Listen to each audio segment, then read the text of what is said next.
Katika jitihada za kupambana na changamoto za athari za mabadiliko ya tabia nchi nchini Tanzania, Wizara ya Mifugo kwa ushirikiano na wadau mbalimbali wa maendeleo umezindua mradi maalum wa kuwasaidia wafugaji wadogo wa ng'ombe wa maziwa katika mikoa 10 nchini Tanzania.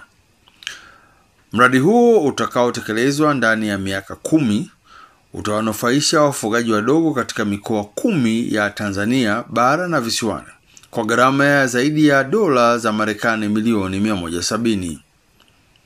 Akizungumza wakati wa warsha maalum ya uzinduzi wa mradi huo jijini Dodoma, Katibu Mkuu wa Wizara ya Mifugo na Uvuvi, Profesa Riziki Somdoe anaeleza.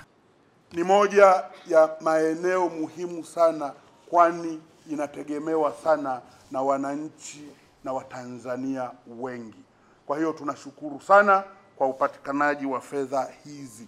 Lakini tunashukuru kwamba leo hii mradi huu sasa unakwenda kuanza, na hii ni workshop yetu ya kwanza ya kuzindua mradi huu.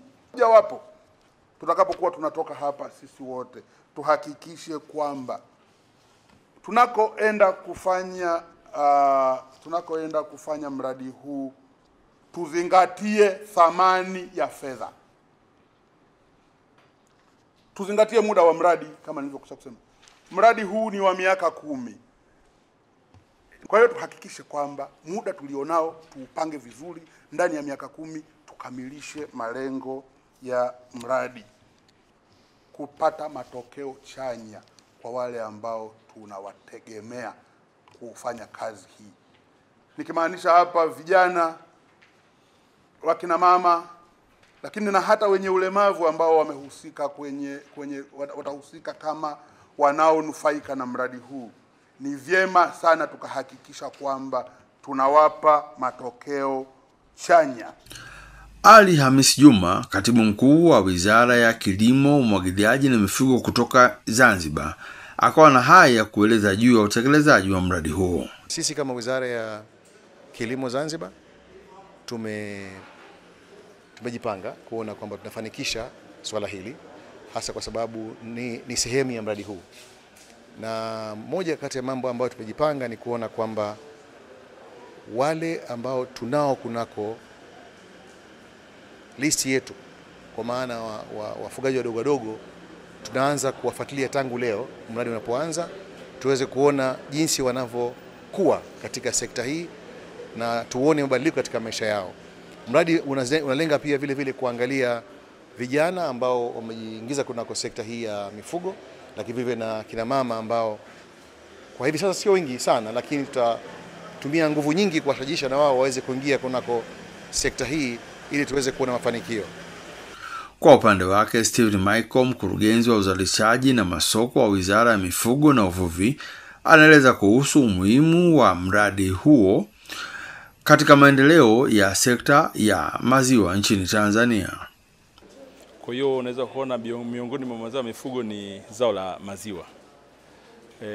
Kwa tathmini ambayo tumeifanya kwenye mipango yetu ambayo tunasema ni Tanzania Livestock Master Plan, mpango wa miaka 15 ijayo ya Tanzania kuanzia mwaka 16-17 mwaka 30-31, imetuonyesha kwamba miongoni mwa mazao matatu ya kipaumbele kwenye sekta ya mifugo ni mazao ya nyama, maziwa na ngozi. Na ukiangalia nyama inachangia 40% ya pato la taifa, ambalo ni 6.7% ya GDP ya nchi. Lakini maziwa inachangia 30%, na 30% iliyobakia inachangiwa na mazao mengine.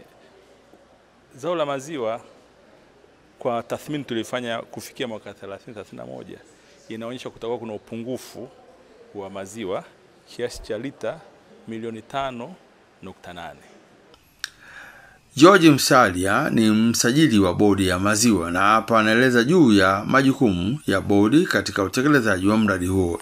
Kwa hiyo tunatarajia kwamba mradi huu tuna uhitaji, kwa sababu ni mradi ambao utaenda kusaidia sana tasnia ya maziwa ambayo tumekuwa tukisema ina changamoto nyingi.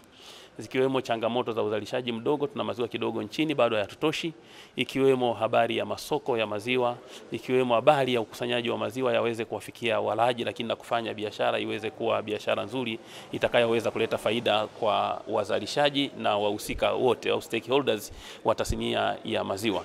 Kwa hiyo ni mradi ambao ni mkubwa, ni mradi ambao tunataraji kwamba utakapomalizika utakuwa umefanya mageuzi makubwa